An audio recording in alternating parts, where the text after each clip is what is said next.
नमस्कार, जय हिंद दोस्तों। स्वागत है आपका हमारे यूट्यूब चैनल GWA में। तो दोस्तों, आज की हमारी ये वीडियो है सीटेट दिसंबर में जो आपका एग्जाम होना है उससे रिलेटेड CDP की क्लास आपकी ये वीडियो में आपको मिलेगी। ठीक है, बाल विकास। ठीक है, तो आज आपकी पहली क्लास है, तो चलिए क्लास की शुरुआत करते हैं। चलिए पहले प्रश्न पर आएंगे हम। पहला प्रश्न हमारा है कि अभिप्रेरणा के सिद्धांत के अनुसार, देखिए, अभिप्रेरणा के सिद्धांत के अनुसार एक शिक्षक के द्वारा सीखने को संवर्धित कर सकता है। चलेंगे ऑप्शन पढ़ेंगे कि विद्यार्थियों से वास्तविक अपेक्षाएं रखने, अपेक्षाओं का एक रूप स्तर रखने, मतलब एक रूप स्तर रखना, या फिर विद्यार्थियों से किसी प्रकार की अपेक्षा ना रखना, या फिर विद्यार्थियों से बहुत उच्च अपेक्षा रखना। देखिए, अगर बहुत उच्च अपेक्षा रखने से कोई मतलब नहीं है और एकदम अपेक्षा नहीं रखेंगे तो भाई ये भी गलत है। अपेक्षाओं का एक रूप स्तर रखना, ये भी तो मतलब जैसे लग रहा है सारा एक नियम उसके ऊपर थोपा जा रहा है, तो ये सारा नहीं होगा। लेकिन ऑप्शन ए आपका सही होता है कि विद्यार्थियों से वास्तविक अपेक्षाएं रखनी चाहिए, तथा फिर उसके बाद क्या होगा, जो प्राप्त परिणाम होगा उसके आधार पर उनमें सुधार करने के लिए उनके अधिगम को संवर्धित व संपोषित करनी चाहिए। ठीक है, तो ये आपका हो जाता है ऑप्शन ए सही। चलेंगे अगले प्रश्न पर। विकास शुरू होता है, देखिए ये विकास शुरू होता है उत्तर बाल्यावस्था से, शैशवावस्था से, या प्रसव पूर्व अवस्था से, या फिर पूर्व बाल्यावस्था से। तो देखिए, आपका आंसर होता है कि विकास प्रसव पूर्व अवस्था से शुरू होता है। प्रसव पूर्व अवस्था से मतलब कि जन्म नहीं हुआ है उसके पहले, बच्चा माँ के पेट में है, उसी समय से उसका विकास शुरू हो जाता है। ठीक है, विकास प्रसव के पहले शुरू हो जाता है। ठीक, चलिए अब बात करेंगे अगले प्रश्न की। अगला प्रश्न होता है कि बहुविध बुद्धि सिद्धांत के अनुसार, देखिए बहुविध बुद्धि सिद्धांत के अनुसार सभी प्रकार के पशुओं, देखिए इसे को ध्यान दीजिएगा, इसी में आप जो है डिफाइन कर पाएंगे कि ऑप्शन में कौन सा सही होगा। पशुओं, खनिजों और पेड़ पौधों को पहचान और वर्गीकृत करने की योग्यता कहलाती है। देखिए, बहुविध बुद्धि सिद्धांत के अनुसार क्या होगा, जिसमें पशुओं, खनिजों और पेड़ पौधों की पहचान करने के लिए ये योग्यता क्या कहलाती है, भाषिक बुद्धि, तार्किक गणितीय बुद्धि, या फिर प्राकृतिक बुद्धि, या फिर स्थानिक बुद्धि। तो देखिए, पशु, पेड़, खनिज, ये सारी चीजें आ जाती है, तो आपका स्पष्ट पता चल रहा है कि ऑप्शन तीसरा प्राकृतिक बुद्धि आपका सही हो जाता है। ओके, चलेंगे हम अब अगले प्रश्न पर। अगला प्रश्न हमारा होता है कि अधिकांश व्यक्तियों की बुद्धि औसत होती है। क्या है, अधिकांश व्यक्तियों की बुद्धि औसत होती है, बहुत कम लोग प्रतिभा संपन्न होते हैं, और बहुत कम व्यक्ति मंद बुद्धि के होते हैं। यह कथन प्रतिस्थापित सिद्धांत पर आधारित है। इसका कहने का मतलब कि कुछ व्यक्ति मतलब अधिकांश मतलब ज्यादातर व्यक्तियों की बुद्धि क्या होती है, एवरेज में होती है। ठीक है, और ऐसे बहुत कम लोग होते हैं जो बहुत प्रतिभाशाली बच्चे होते हैं, या फिर ऐसे बहुत कम होते हैं जो मंद बुद्धि के होते हैं। तो ये कथन जो ये बोल रहा है, ये किस चीज को स्थापित कर रहा है, अब इसे ऑप्शन को पढ़ेंगे तब समझ में आएगा। बुद्धि की वृद्धि, बुद्धि और लैंगिक विभिन्नता, ये तो एकदम ही गलत हो जाएगा। बुद्धि के वितरण और बुद्धि और जातीय विभिन्नता है, ये भी गलत हो जाता है। अब आपका आता है बुद्धि की वृद्धि या फिर बुद्धि के वितरण। देखिए, इसमें क्या किया है, अलग अलग तरीके से वितरण करके ही बताया है। तो बुद्धि के वितरण का ये सिद्धांत पर आधारित होता है। अलग अलग तरीके से कैसे बताया, तो अधिकांश लोग जो एवरेज मतलब होता है बुद्धि का, और कुछ लोग सब प्रतिभाशाली होते हैं, कुछ कम मंद बुद्धि के लोग होते हैं। तो ये क्या किया है, वितरण अलग अलग तरीके से बता दिए हैं। ठीक है, समझ में आया होगा। चलेंगे हम अगले प्रश्न पे। ठीक है, चलिए, अगला प्रश्न होता है कि सहयोगी अधिगम में अधिक उम्र के प्रवीण विद्यार्थी छोटे और कम निपुण विद्यार्थियों की मदद करते हैं। देखिए क्या है, सहयोगी अधिगम में सहयोगी अधिगम में अधिक उम्र के प्रवीण विद्यार्थी छोटे और कम, ये निपुण नहीं होगा, ये निपुण होगा। ठीक है, इसे जरा आप बना लीजिएगा कि हम बनाते हैं। ये आपका क्या होगा, निपुण होगा। क्या हो जाता है, ये आपका निपुण होगा। ठीक है, इसे करेक्ट कर लीजिएगा। इसमें आपका क्या है कि निपुण विद्यार्थियों की मदद करते, मतलब जो सहयोगी अधिगम होता है, एक साथ बैठ के लोग क्या करते हैं, पढ़ाई करते हैं। तो उसमें क्या होगा कि अधिक उम्र के प्रवीण विद्यार्थी, मतलब जो थोड़े से उम्र में ज्यादा हो, और वो क्या हो, अच्छे बच्चे हैं जो पढ़ने में, वो छोटे और कम निपुण विद्यार्थियों की मदद करते हैं। तो इससे क्या साबित होता है, ऑप्शन में जाएंगे। ऑप्शन में क्या है कि गहन प्रतियोगिता होती है, ये तो गलत है। उच्च नैतिक विकास होता है, इसे एक समय के लिए रखते हैं। समूह में द्वंद्व होता है, ये नेगेटिव है। उच्च उपलब्धि और आत्मसम्मान विकसित होता है, बिल्कुल ये आपका एकदम सही ऑप्शन होता है। क्या होता है, उच्च उपलब्धि और आत्मसम्मान का विकास होता है। ओके, चलिए अब चलेंगे हम अगले प्रश्न में। अगला प्रश्न आता है कि जब पूर्व का अधिगम नई स्थितियों के सीखने को बिल्कुल प्रभावित नहीं करता है, तो वह क्या कहलाता है। इसका मतलब क्या है कि जब पूर्व का अधिगम, मतलब ये है कि समझ लीजिए कि आप क्लास फिफ्थ में, बच्चा क्लास फिफ्थ में है, पिछले फोर्थ में क्या पढ़ा था, थर्ड में क्या पढ़ा था, को अधिगम, पूर्व का अधिगम मतलब जो पहले उसने पढ़ा था, और अब फिफ्थ में आया है, तो नई स्थितियों को सीखने में, जो मतलब वो नई नई चीजों को सीख रहा है, तो पहले वाला जो ज्ञान अभी के जो नए वाले ज्ञान को बिल्कुल डिस्टर्ब नहीं कर रहा है, उसे प्रभावित नहीं करता है, तो वह क्या कहलाता है, अधिगम का शून्य स्थानांतरण, अधिगम का निरपेक्ष स्थानांतरण, या फिर अधिगम का सकारात्मक स्थानांतरण, या फिर नकारात्मक स्थानांतरण। तो देखिए इसमें क्या होता है कि अधिगम का ये शून्य स्थानांतरण हो रहा है। ठीक है, क्या हो रहा है, शून्य स्थानांतरण यहाँ पर हो रहा है। ठीक है, समझ में आ गया होगा। चलेंगे अगले प्रश्न पर। अगला प्रश्न है कि चिंतन अनिवार्य रूप से है, ये चिंतन जो है ये आपका, ये अनिवार्य रूप से क्या है, संज्ञानात्मक गतिविधि, मनोवैज्ञानिक परिक्रिया, या फिर मनोगत प्रक्रिया, या फिर भावात्मक व्यवहार। देखिए चिंतन अनिवार्य रूप से है, अगर इसे हम समझेंगे, तो चिंतन क्या होता है, ये मानसिक स्तर पर होता है, और इसमें अनुभवों की, कल्पनाओं की, सूचनाओं का सब एकदम मिश्रण होता है। ठीक है, और ये एक नया रूप ग्रहण करता है, चिंतन। ठीक है, इसे ध्यान रखेंगे। इसलिए इसे एक संज्ञानात्मक गतिविधि माना जाता है। समझ में आ गया होगा आपको, ऑप्शन ए एकदम सही हो जाता है। अब चलेंगे अगले प्रश्न पे। अगला प्रश्न है कि एक बाल केंद्रित कक्षा में बच्चे सामान्यतः सीखते हैं। बाल केंद्रित कक्षा मतलब क्या होता है कि बच्चों को केंद्र में रखकर जो क्लासेस होती हैं, कि बच्चे जिस तरीके से बच्चों के हिसाब से ही क्लास में जो भी होगा, मतलब वो उनके हित में ही, ऐसा नहीं है कि बच्चे कुछ भी फालतूगिरी करने के लिए बोले तो बच्चों को केंद्रित करेंगे, ऐसा नहीं है। तो फिर इसमें ऑप्शन है वैयक्तिक रूप से, समूह में मुख्य रूप से, या फिर शिक्षक से, या फिर वैयक्तिक और सामूहिक दोनों रूपों में। तो देखिए ये एक बाल के कक्षा में बच्चे सामान्यतः क्या सीखते हैं, कैसे, ये वैयक्तिक और सामूहिक दोनों रूपों में सीखते हैं। ठीक, चलिए अब चलेंगे अगले प्रश्न में। अगला प्रश्न हमारा होता है कि पियाजे के अधिगम के संज्ञानात्मक चिंतन के अनुसार वह प्रक्रिया जिसके द्वारा संज्ञानात्मक संरचना को संशोधित किया जाता है, तो वह क्या कहलाता है।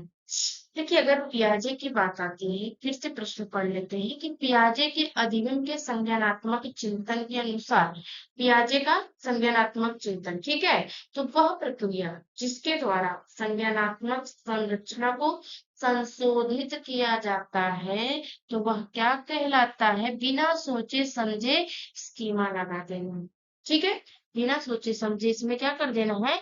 स्कीमा लगा देना है, ठीक है। चलिए, अब आते हैं हम अगले प्रश्न पर। अगला प्रश्न है कि एक शिक्षिका अपने विद्यार्थियों की सदैव इस रूप में सहायता करती है कि वह एक विषय क्षेत्र से प्राप्त ज्ञान को दूसरे विषय क्षेत्र के ज्ञान के साथ जोड़ सके। इससे किसको बढ़ावा मिलता है? देखिए, इसमें क्या कह रहा है खुशी को कि एक टीचर है जो अपने स्टूडेंट को हमेशा क्या करती है, एक विषय क्षेत्र से, मतलब एक कोई सब्जेक्ट है, तो उसे दूसरे सब्जेक्ट से कनेक्ट करके दोनों ज्ञान को साथ में जोड़ कर सिखाती है। तो इससे बच्चों को क्या मिलेगा? इससे बच्चों को, अब ऑप्शन पढ़ेंगे, ठीक है, पुनर्बलन, या फिर वैयक्तिक विभिन्नताओं, या फिर शिक्षार्थी स्वायत्तता, या फिर ज्ञान के सह संबंध एवं अंतरण। यही आपका ऑप्शन सही हो जाता है। देखिए, आपको प्रश्न जो पढ़ रहे हैं उससे ये सह संबंध भी उसमें दिया है, तो आप आसानी से क्या कर सकते हैं, इसे कनेक्ट करके ऑप्शन सही कर सकते हैं। ओके, अब चलेंगे हम अगले प्रश्न। अगला प्रश्न हमारा होता है कि सृजनात्मकता, एक्चुअली होगा ये, सृजनात्मकता मुख्य रूप से किससे संबंधित है? ठीक है, सृजनात्मकता मुख्य रूप से किससे संबंधित है? मॉडलिंग, अभिसारी चिंतन, अपसारी चिंतन, या फिर अनुकरण। तो देखिए, इसमें अगर सृजनात्मकता की बात करेंगे, क्रिएटिविटी की बात करेंगे, तो इसमें बच्चे का क्या होता है कि इसमें अपसार चिंतन होता है। क्या होता है?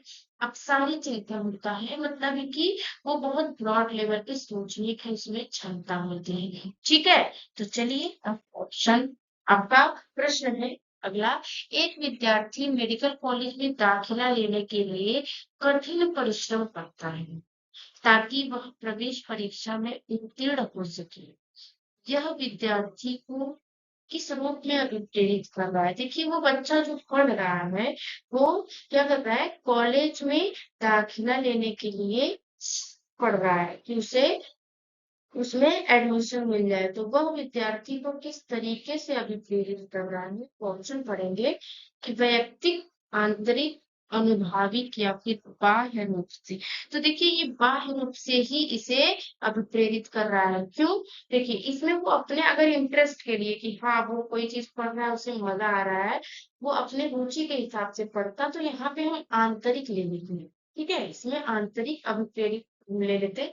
लेकिन ये क्या कर रहा है, बाह्य रूप से उसे मोटिवेट कर रहा है। क्या कर रहा है? बाह्य रूप से मोटिवेट कर रहा है। ठीक है, कि अगर वो पढ़ेगा अच्छे से तो उसे क्या होगा, एंट्रेंस एग्जाम में वो पास हो जाएगा, तो उसे मेडिकल कॉलेज में एडमिशन मिल जाएगा। तो उसे वो बाह्य रूप से मोटिवेशन मिल रहा है, इसलिए वो पढ़ रहा है। ठीक, यहीं पे अगर वो अपने रुचि के लिए, मनोरंजन के लिए पढ़ता, तो वहां पे हम आंतरिक डाल देते। ठीक, आंतरिक अभिप्रेरित ये हम डाल देते हैं। तो चलेंगे अब अगले प्रश्न पे। व्यवहार का करना, देखिए ये क्या है, व्यवहार का ये जो करना पक्ष है, क्या है करना पक्ष, ये किस में आता है? तो ऑप्शन पढ़ेंगे, सीखने के मनोवैज्ञानिक क्षेत्र में, सीखने के संज्ञानात्मक क्षेत्र में, या फिर सीखने के भावात्मक क्षेत्र में, या सीखने के गतिक क्षेत्र में। तो ऑप्शन आपका देखिए, ये करना बोल रहा है। क्या बोल रहा है? ये करना, व्यवहार का करना पक्ष क्या होगा? ये देखिए, मनोवैज्ञानिक तो होगा नहीं, संज्ञानात्मक भी नहीं होगा, भावात्मक नहीं, ये करना पक्ष बोल रहा है, तो ये गति का क्षेत्र होगा। ठीक है, सीखने के गति के क्षेत्र के पक्ष में ये आता है। ओके, सही। चलेंगे हम अगले प्रश्न पे। अगला प्रश्न हमारा आता है कि विज्ञान एवं कला प्रदर्शनियां संगीत एवं नृत्य प्रस्तुतियां तथा विद्यालय पत्रिका निकालना किसके लिए है? तो अब ऑप्शन पढ़ेंगे। विद्यार्थियों को सृजनात्मक मार्ग उपलब्ध कराने के लिए, या फिर विभिन्न व्यवस्थाओं के लिए, विद्यार्थियों को प्रशिक्षित करने के लिए। ठीक है, ये आपका दूसरा ऑप्शन यहीं तक रहेगा। देखिए तीसरा यहाँ से स्टार्ट होता है कि विद्यालय का नाम रोशन करने के लिए। देखिए विद्यालय का नाम रोशन के लिए तो नहीं होगा। अभिभावकों को संतुष्ट करने के लिए, ये भी आपका नहीं होता है।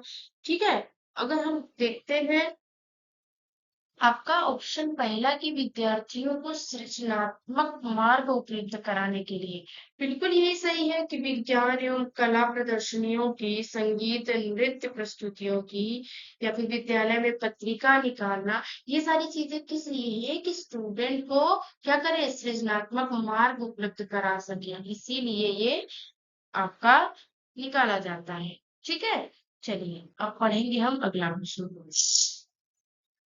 अगला प्रश्न हमारा होता है कि एक शिक्षिका अपने विद्यार्थियों के अनेक तरह की सामूहिक गतिविधियों में व्यस्त रखती है। एक टीचर है जो अपने विद्यार्थियों को अलग अलग तरह की सामूहिक, बोल रहा है, इस पे ध्यान देंगे कि सामूहिक गतिविधियों में ये क्या कर रहे हैं, ये ग्रुप में जो भी कर रहे हैं, काम ग्रुप में कर रहे हैं, तो उसमें क्या करते हैं, सामूहिक गतिविधियों में व्यस्त रखती है।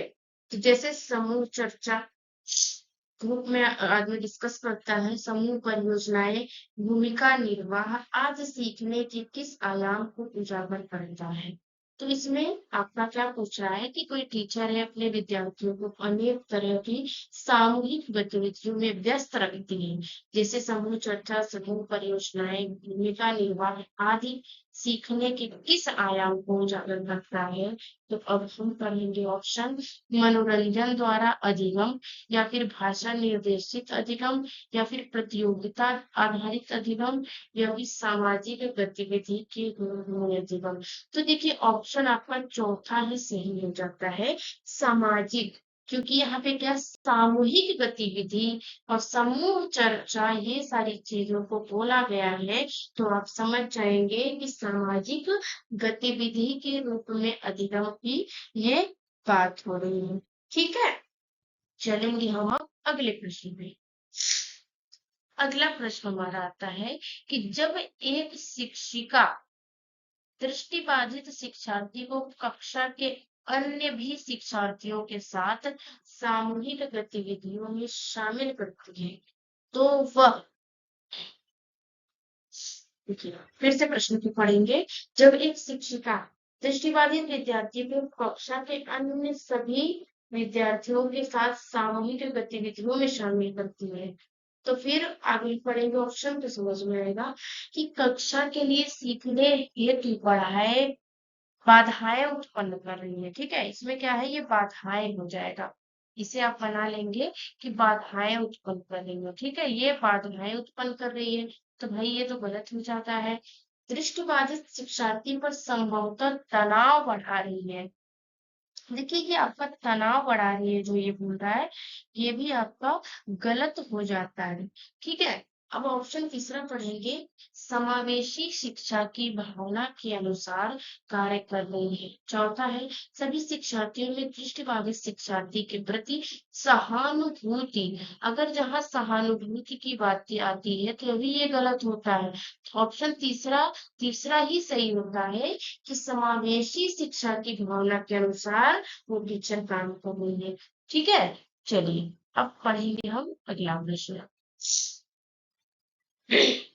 अगला प्रश्न है कि एक शिक्षिका अपनी शिक्षण में दृश्य श्रव्य सामग्री और शारीरिक गतिविधियों का प्रयोग करती है, क्योंकि वे शिक्षक को आराम देते हैं, प्रभावी आकलन को सुगम बनाते हैं, वह शिक्षक साथियों को वह विद्या उपलब्ध कराते हैं, इनमें अधिकतम इंद्रियों का प्रयोग सीखने को संवर्धित करता है। तो ये आपका ऑप्शन चौथा ही सही होता है कि दृश्य श्रव्य सामग्री और शारीरिक गतिविधि का प्रयोग हो रहा है। तो इसमें क्या होगा, अधिकतर ज्यादातर इंद्रियों का प्रयोग होगा, जिससे सीखने को ये संवर्धित बनता है। ओके, चलेंगे हम अब अगले प्रश्न पर। अगला प्रश्न हमारा आता है कि कोहलबर्ग के अनुसार सही और गलत के प्रश्न के बारे में निर्णय लेने में शामिल चिंतन प्रक्रिया को कहा जाता है। कोहलबर्ग के अनुसार सही और गलत के प्रश्न के बारे में निर्णय लेने में शामिल चिंतन प्रक्रिया को क्या कहेंगे, सहयोग की नैतिकता। देखिए ये तो गलत है। नैतिक तर्कड़ा, नैतिक यथार्थवाद, नैतिक दुविधा। इसमें बच्चा क्या करेगा, नैतिक तर्कड़ा की बात, तर्क लगा के ही तो बोलेगा कि ये सही है या फिर गलत है। ठीक है, अगर कोई चीज उसे तेज दे रही है, कोई बात टॉपिक दिया जा रहा है, तो वो सही है या गलत है उसके बारे में उससे जब पूछेंगे, तो वो नैतिक तर्कड़ा के अनुसार भी तो जवाब देगा। तो यही आपका सही होता है। चलेंगे अब अगले प्रश्न पर। अगला प्रश्न है कि एक विद्यार्थी अपने समकक्ष व्यक्तियों के समूह में, फिर से पढ़ेंगे, कि एक विद्यार्थी अपने समकक्ष व्यक्तियों के समूह के प्रति आक्रामक व्यवहार करता है और विद्यालय के मानदंड को नहीं मानता है, तो इस विद्यार्थी को किसमें सहायता की आवश्यकता है। देखिए, तो ऑप्शन में हम पढ़ेंगे कि उच्च स्तरीय चिंतन कौशल, या फिर भावात्मक क्षेत्र, या फिर संज्ञानात्मक क्षेत्र, या फिर मनोगत्यात्मक क्षेत्र।